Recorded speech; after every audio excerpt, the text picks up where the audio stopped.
Have you ever stopped to consider who built the first skyscraper? Was it a visionary human with plans drawn on parchment, or was it something far older, something humbler? We often marvel at our own architectural achievements, the towering glass structures and sprawling cities that define our modern landscape. We celebrate the ingenuity it takes to design a bridge or a cathedral. Yet, all around us, in the earth beneath our feet, in the waters of our oceans, in the branches above our heads, a world of construction has been thriving for millions of years. These builders work without blueprints or machinery, guided instead by instinct, honed over countless generations. They are the animal architects, and their creations are in many ways far more remarkable than our own. The natural world is not merely a collection of creatures surviving. It is a bustling metropolis of builders, engineers, and designers. These are not simple shelters we are talking about, but complex structures that serve a multitude of purposes: nurseries for the young, fortresses against predators, larders for storing food, elaborate stages for courtship. The sheer diversity of these constructions is breathtaking, from intricate nests woven with impossible precision to colossal mounds that regulate their own climate. Animals demonstrate a mastery of materials and an understanding of physics that can rival our own best efforts. Their work is a testament to the quiet, persistent power of evolution, shaping solutions that are perfectly attuned to their environment. Consider for a moment the variety of their work. Few creatures can claim to alter the landscape on such a grand scale as the humble termite. In the savannas of Africa, Asia, Australia, their mounds rise like ancient cathedrals. Some reach heights of over 30 feet. They are not mere piles of dirt. They are marvels of climate control and social organization. Built by millions of tiny blind workers, each mound is a self-regulating city, a complex network of tunnels and vents designed to capture the faintest breeze and circulate it deep underground. The system holds a stable temperature and humidity, protecting the colony from the heat and the chill and creating perfect conditions for fungal gardens. A masterclass in collective labor, each termite carries a single grain of soil mixed with saliva and feces as durable cement. There is no single architect, no master plan, yet the mound is fortress and nursery. Thick walls protect the colony from predators. The queen lives for decades, produces thousands of eggs each day deep in her royal chamber. The sheer scale and sophistication is a powerful reminder. Even the smallest creatures, when working together, can achieve feats of engineering. Equally impressive is the North American beaver, a hydraulic engineer reshaping ecosystems with dams. Using powerful incisors, a beaver can fell a mature tree in hours. It drags logs and branches into a stream, anchors them with mud and stones. There is an elegance, a delicate precision to the work of a spider that is almost without equal in the animal kingdom. The orb weaver's web is a masterpiece of material science and structural engineering, all produced from a single remarkable substance: silk. Produced as a liquid protein in the spider's glands, this silk is stronger than steel of the same diameter and more elastic than nylon. The spider draws it out, creating different types of thread for different purposes. Strong, non-sticky radial lines form the framework. Sticky, elastic spirals ensnare unsuspecting insects. This construction is not a random tangle, but a carefully calculated trap.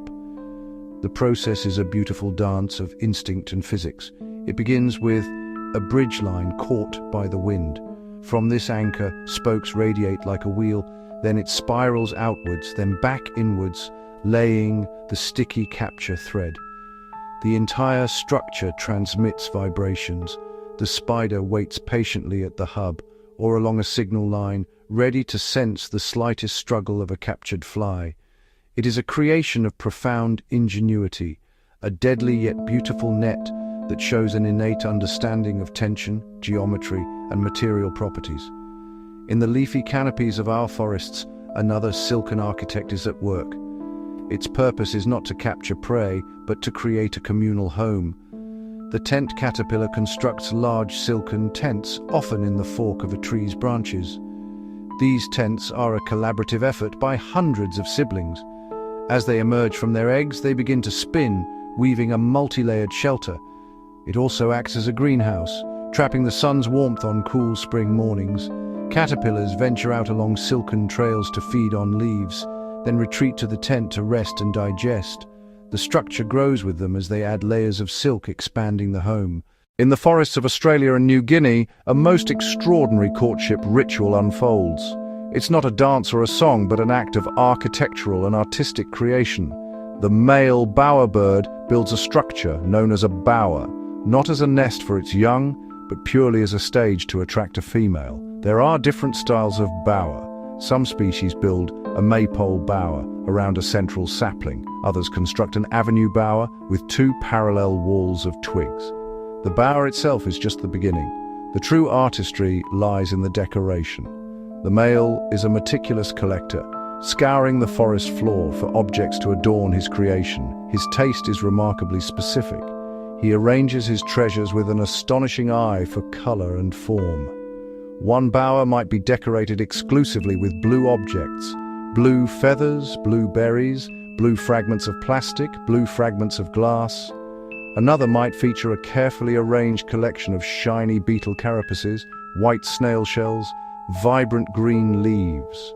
The male spends countless hours arranging and rearranging, striving for the perfect aesthetic display. When a female approaches, he will often perform an elaborate dance. She will inspect his work with a critical eye, and only if impressed will she choose to mate with him. It's a stunning example of art for art's sake in the animal world. An equally breathtaking display of artistry can be found beneath the waves on the sandy seabeds off the coast of Japan. Here, a tiny male pufferfish undertakes a Herculean task to create a masterpiece of ephemeral beauty. For a full week, working tirelessly, he uses his fins to plow through the sand, sculpting an intricate, symmetrical circle nearly 7 feet in diameter. This is no simple circle. It is a complex pattern of radiating ridges and valleys, a mandala of breathtaking geometric precision. He meticulously shapes every detail, using his mouth to carry fine sand to decorate the central nesting area and shells to adorn the outer ridges. This incredible structure serves a dual purpose: an advertisement to passing females, where larger, more complex, more symmetrical circles indicate a stronger male, and a hydrodynamically functional nest that channels water to protect and oxygenate the eggs. If a single ant appears insignificant, an entire colony is a force of nature, a superorganism capable of extraordinary feats of collective construction. Beneath the surface of almost any patch of ground lies a hidden city, an ant colony that can stretch for meters or even miles underground. These subterranean networks are far from chaotic. They are highly organized structures with specialized chambers for different functions. There are nurseries for raising larvae, chambers for storing food, seeds, fungi, and even graveyards for the colony's dead. A complex system of tunnels connects these rooms, heavy traffic tunnels and smaller side streets, ensuring efficient flow of workers and resources. The construction of this metropolis is a decentralized marvel. There is no leader, no blueprint. Each ant operates on simple rules, responding to pheromone trails and worker density. This emergent behavior creates a complex, adaptable structure. If the nest is damaged, they repair it quickly. If a new food source appears, they excavate a tunnel directly toward it. Collective intelligence lets colonies build homes perfectly adapted, providing a stable, protected home for millions, all working as one. In warm, sunlit tropical waters, another colossal building project is underway, creating structures so vast they are visible from space. This is the work of the coral polyp, a tiny creature no bigger than a pencil eraser. Corals are the master masons of the ocean. Each polyp builds a hard calcium carbonate skeleton. They live in massive colonies. Deceased skeletons accumulate over generations, forming the immense structures we call coral reefs. These reefs are the largest structures built by any living organism, forming intricate underwater landscapes of breathtaking beauty, living, growing cities vital to ocean health. Called the rainforests of the sea, they support an astonishing quarter of marine species, despite covering less than 1% of the ocean floor. As we face the growing challenges of climate change and resource scarcity, human architects and engineers are increasingly looking to the natural world for inspiration. This field of study, known as biomimicry, seeks to learn from and emulate the strategies found in nature to solve human problems. Animal architects, with their millions of years of evolutionary research and development, are proving to be some of our most brilliant teachers. Their structures are often incredibly efficient, built with locally sourced, biodegradable materials and powered by ambient energy.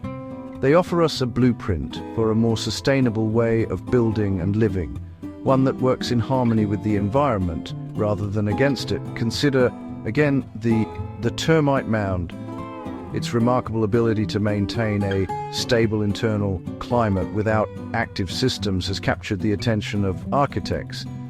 One famous example is the Eastgate Center in Harare, Zimbabwe. Here's the termite mound ventilation next to the Eastgate Center design. The building uses vents and chimneys to draw in cool night air and flush out warm air generated during the day, using less than 10% of the energy of a conventional building. The strength and elasticity of spider silk have inspired new materials, from medical sutures to bulletproof vests. Beavers' resilient, self-sustaining wetlands inform new approaches to river management and flood control. Even the decentralized building methods of ants and termites guide more efficient construction robots and logistic systems. In every nest, web and reef, there are principles of design, efficiency and sustainability, tested and perfected over millennia. By studying these animal architects, we are learning to think like them, seeing the world as an interconnected system. The architectural wonders of the animal kingdom are not merely curiosities, they are integral parts of the complex tapestry of life on Earth. A bowerbird's bower is not just an art installation, it is the key to the continuation of its species. A coral reef is not just beautiful, it is a critical nursery for marine life and a protector of our coastlines. Each creation is linked to survival, often to the health of entire ecosystems. When we marvel at these structures, we must also recognize their fragility. The master architects of our planet are facing unprecedented threats, and their remarkable homes are in peril. Habitat destruction, pollution, and climate change. The forests that provide the twigs for the bowerbird and the silk for the caterpillar are being cleared. The rivers where beavers build are being polluted and diverted. The most dramatic impact is in our oceans. Rising sea temperatures are causing widespread coral bleaching, vibrant reefs turning into barren white graveyards. This loss is catastrophic for coral polyps and for millions of species that depend on reefs. We are not just losing animals, we are losing entire worlds of their creation. To protect these master builders, we must protect their homes. This requires reducing our carbon emissions, combating pollution, and preserving natural habitats. It means creating protected areas where beavers can engineer wetlands without conflict and where ants can build their subterranean cities undisturbed. It means fighting the plastic pollution that chokes our oceans and finds its way into the bowerbird's collection. The fate of these architects is in our hands. Their survival depends on the choices we make every day. We are the custodians of this planet, responsible to safeguard its incredible biodiversity. The next time you see a spider's web glistening in the sun or walk past a stream, take a moment to look closer. Appreciate the quiet work of the unseen architects all around you.